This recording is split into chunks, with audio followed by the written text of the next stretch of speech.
Sepsis is a life-threatening clinical syndrome that develops when the body's response to infection injures its own tissues and organs.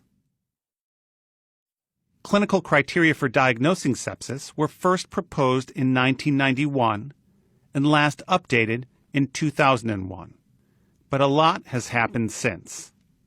So now, a task force of critical care, infectious disease, surgical and pulmonary specialists has published the third international consensus definitions for sepsis and septic shock that take advantage of advances in the science of sepsis and the ability to test proposed sepsis criteria against patient outcomes using electronic health records data.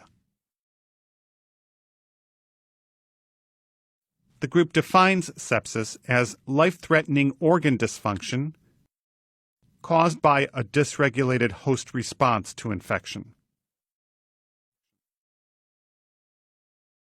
In clinical terms, patients with sepsis have suspected or documented infection and an acute change in the sepsis-related organ failure assessment or SOFA score of greater than or equal to 2.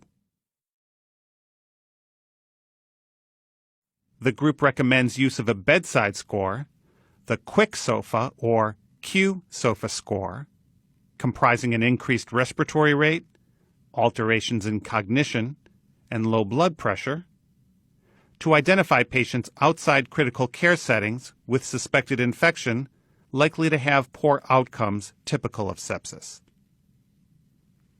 Finally, they define septic shock as sepsis with abnormalities in circulatory physiology and cellular metabolism in the absence of hypovolemia, profound enough to increase mortality.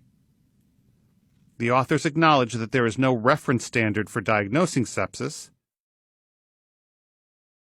and that the definition of sepsis is and should remain a work in progress.